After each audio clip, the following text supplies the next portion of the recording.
সিদ্দিকীকে এই লোকসভায় বা সংসদের ভোটে অস্তিত্ব রাখবে কি না সেটা তো মানুষ ঠিক করবে।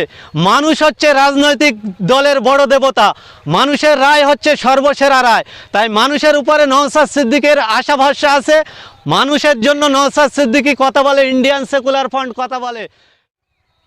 বেঙ্গল পুলিশ অ্যাসোসিয়েশনের টিম ছিল, যেখানে তাদের হয়তো কথা বললেই তাদের উপরে এই আরাবুল ইসলামদের মতন মানুষরা চড়া হতো। আপনারা দেখেছেন কলেজের একজন অধ্যাপিকা গালে এই আরাবুল ইসলাম জগ ছুঁড়ে মেরেছিলেন, আপনারাই দেখিয়েছিলেন, আমরা দেখেছিলাম সেই দিন। সে তৎকালীন সময় রেজ্জাক মোল্লা একজন মিনিস্টার ছিল, ভূমি সংস্কারের মন্ত্রী ছিল, তানার মেরে দাঁত ভেঙে দেওয়া হয়েছিল। আপনারা দেখিয়েছিলেন এই যে বৈরামপুরের মতন একটা জায়গা, পুলিশ প্রশাসনের গালে চড় মেরেছিলেন এই আরাবুল ইসলাম সাহেব। তাই যখন এই আরাবুল ইসলাম সাহেবদের মতন মাননীয়ার আদরের দুলালের ভাইরা ছিল, তারা নিজেদেরকে বাহুবলী মনে করত রাজনৈতিক ইউনিফর্ম পরে। তাই যখন এরকম একটা কালচারে পরিণত ছিল, এই পুলিশ সক্রিয় ভূমিকা নিয়ে কাজ করতে হয়তো পারেনি কো, কিন্তু ভারতবর্ষের আইন ব্যবস্থা, প্রশাসন ব্যবস্থায় এতটাই সক্রিয়, এই ভারতবর্ষের আইন ব্যবস্থায় যারা ভারতবর্ষের প্রধানমন্ত্রীকে জেল খাটিয়েছে, এই ভারতবর্ষের আইন ব্যবস্থায় একাধিক রাজ্যের মুখ্যমন্ত্রীকে জেল খাটাতে আমরা দেখতে পেয়েছি। পুলিশ যদি সক্রিয় ভূমিকা নিয়ে তাদের কাজটা করতে দেয়, তৃণমূলের একাধিক নেতাবর্গরা তারা হয়তো আর খুলে এই আকাশের নিচে বেড়াতে পারবে না, তারা জেলের মধ্যে যাবে।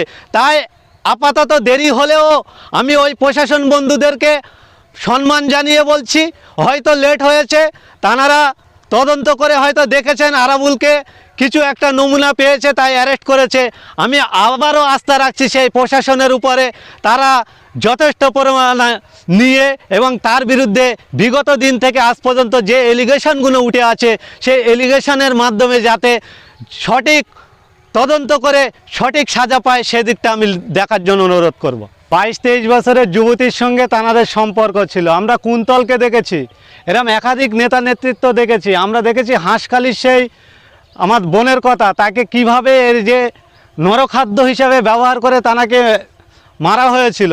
এবং আমরা কামদুনিতে দেখেছিলাম তানার দেহকে ছিন্ন বিচ্ছিন্ন করে দেওয়া হয়েছিল। আজকের এই শাহজাহান শেখের দাপটে যেভাবে সেখানে কালচারে পরিণত করে রেখেছিল, আমি ধন্যবাদ জানাবো ওই এলাকার মায়েদের এবং বোনেদেরকে। তারা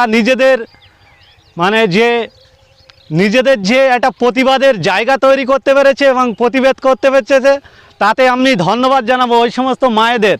কিন্তু একটা অভাগ্যজনক যে রাজ্যের মুখ্যমন্ত্রী একজন নারী, সেই রাজ্যের নারীরা সুরক্ষিত নয়, এর থেকে বড় প্রমাণ হয়ে যায় এই মমতা বন্দ্যোপাধ্যায়কে অবিলম্বে এ রাজ্যের রাজক্ষমতা থেকে পদত্যাগ করা দরকার বলে আমরা মনে করছি।